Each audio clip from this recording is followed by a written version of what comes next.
Рахмат төраға. Саламатсыздар, урматтуу депутаттар, урматтуу өкмөт мүчөлөрү, урматтуу премьер-министр.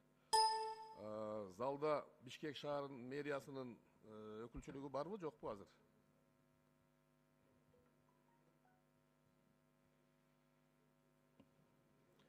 Бишкек шаарынын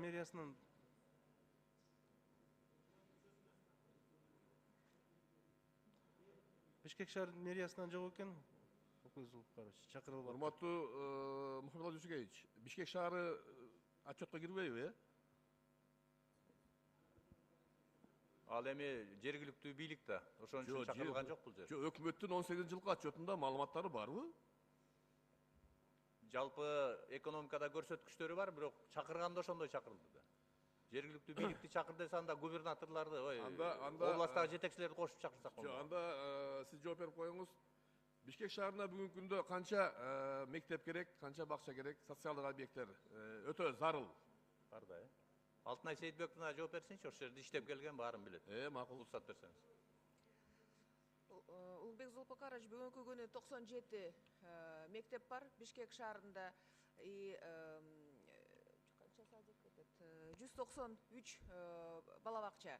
Албетте бул жетишсиздик. Бул жерге Бишкек шаарына минимум азырдагы биздин саноо боюнча бир 100дөн ашык балабакча керек. Анын чечүү жолдорун мына жакында эле 1-июньдан тартып, биз болсо мамлекеттик социалдык заказдын мыйзам негизинде ошондой кадамдарга бардык. Биз ойлоп атабыз, ушул 19-жылда 1000 деген балдарды жайгаштырабыз деп. Бул балабакча боюнча маселени бир топ чечилет деп ойлоп атабыз. Урматтуу премьер-министр, мына бир айдан бери акчасын көтөрүп алып бир инвестор жүрөт. Шаарга мен социалдык объект салып берейин, мектеп керекпи, бакча керекпи деп. Аны кабыл алган, сүйлөшкөн киши жок. Мен ойлодум, шаарга кереги жок, балабакчанын, мектептин бардыгы бар бизде. Улукбек Зулпукарович, сиз экөөбүз сүйлөштүк, биз кабыл алып, маселени чечип, мэрияга да тапшырма берелик. Түшүнүксүз да, акчасы менен, мына акчам бар, мына куруп берейин деген кишини кабыл албай, маселени чечпеген жетекчилердин кандай эмне кереги бар азыр? Дагы инвесторлор тартабыз деп айтабыз биз. Териштирейли, айталы, мэр азыр келет, мен чакырттым. Рахмат. Экинчиси, мына өндүрүш боюнча айткым келет. Бизде завод бар, Бишкек штамповочный завод деп коет.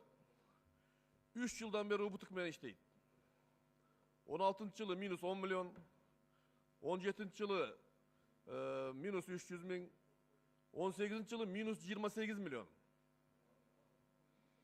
Бу жетекчилерди караган киши барбы, жокпу? Урматтуу Улукбек Зулпукарович, бүгүнкү күндө Бишкекский штамповочный завод ишти катуу жандандырып баштады, иш башталды. 3 параковый завод менен 53 миллион долларга 8-чи конференциянын алкагында кол коюлду. Мен ойлойм, что баягы бир жылдын жылдын аягына чейин уже рост кетет.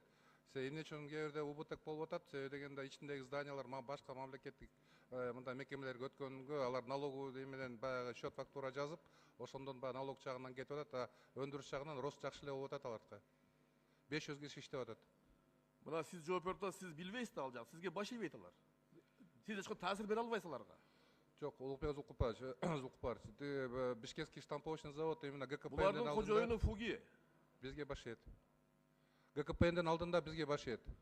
Баш ийсе анда 3 жылдан бери убут кылган директорду албай мына оңдойт, анан отурасыңар мына. Инвесторлорду караш керек, эгерде минус менен иштегендерди караш керек, урматтуу премьер-министр. Мына оңдойт деп алар мындай контрагым бар деп айтып отура беришет. Алмаштырыш керек аларды.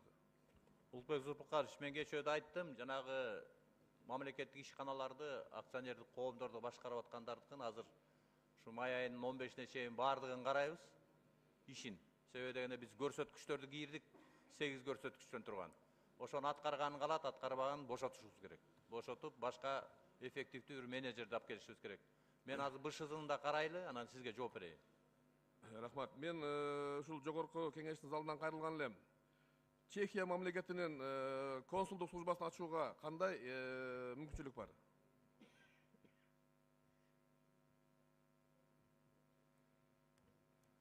Рахмат Улукбек Зулпукович, чындыгында эле азыркы күндө биздин жарандардын саны Чехия Республикасында көбөйүп жатат. Алар негизинен жана жумушка орношуп барып аткан биздин мигранттар болуп эсептелинет.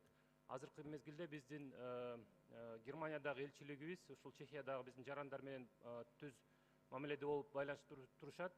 Германия кечирим сурайм, Швейцариядагы элчилигибиз. Буюрса бул маселе каралып жатат. Өзүңүз билесиз, өткөндө дагы биздин элчилер менен атайын кеңешме өткөрүлгөн президенттин алдында. Ошондо да бул маселе айтылып, тапшырма берилген болчу. Рахмат. Урматтуу премьер-министр, муну тез арада чечишибиз керек. Көптөгөн жарандарыбыз ушу ишке неме болуп атат. Экинчиси, миграция службасын биз күчөтүп, мамлекеттик кызматка орноштуруу службасын ачышыбыз керек. Ортомчу фирмалар элдерибизден акчаны алып алып, көпчүлүгүн алдап атышат. 10 секунд. Азыр Европа мамлекеттеринде аябай жумушчуга талап көп.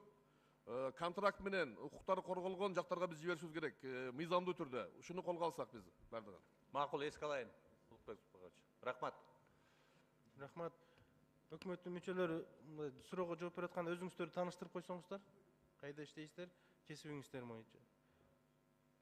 Рахмат. Кийинки сөз депутат Бакиров Мирлан Исакбековичтен. Рахмат, урматтуу төрага. Мухаммед Дүйшөкеевич, билим берүү министрлигине суроо бергим келип атат. 2018 жылы канча пайыз биздин балдар ОРТны өттү, канча бүтүрүүчү болду? Деги эле сапат кандай акыркы жылдары? 2018 жылы 46 миң бала ОРТге катышты. Анан негизинен ОРТнын орто көрсөткүчү 119 балга көтөрүлдү. Бул акыркы жылда 2 балга көтөрүлдү. Катышкандан канча пайыз өттү?